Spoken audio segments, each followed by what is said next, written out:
truth about savings and consumption. We've all heard that consumption and spending grow the economy. Turns out that's wrong. In fact, the exact opposite is true. It's savings and production which make the economy grow, not consumption and spending. Here's a fact. Society wouldn't become wealthier if everyone just ran out and bought boats and houses and cars. If that were true, the larger everyone made their credit card debt, the wealthier we'd be. Something seems fishy. Think about it this way. A healthy economy is made up of goods and services people want. If we want to understand why some economies have a lot of goods and others few, we have to ask just how does the amount of goods in an economy grow? In one word, production. Let's look at a family farm. How much food they produce depends on how much they work.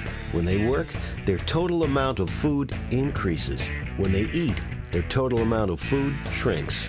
This consumption isn't a bad thing. It's really the whole point of working in the first place. But if they want to sustain themselves, their production must outpace their consumption. What if they decide to build a plow to help increase their productivity? With a plow, they could produce twice as much in half the time. Well, plows don't just pop out of thin air. It takes time to make them. And while it's being constructed, those workers won't be producing any food. They'll just be consuming it. That means they'll need to save enough food beforehand to eat while they work. Without those savings, there's no way for them to take time to build a plow. They'd run out of food. Once it's finished, they can produce more efficiently, and the total amount of goods will grow. On top of that, because they no longer have to worry about starving, time is freed up. They can now choose to produce other goods or services, or just relax and enjoy their free time. And this is what happens in the large-scale economy. Factories and bulldozers don't just pop out of thin air either. They have to be constructed with a pool of savings as well. Here's how it works. In a free market, when people save their money and don't spend it, capital piles up in banks.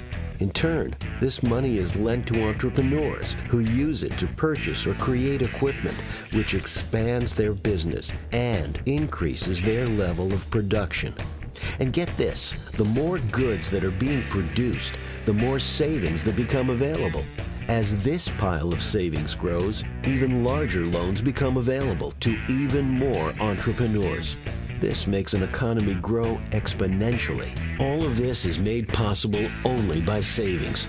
Without it, there wouldn't be any capital available to borrow, and economic expansion would come to a halt. An economy based on consumption and not production can only last until there are no more goods to consume.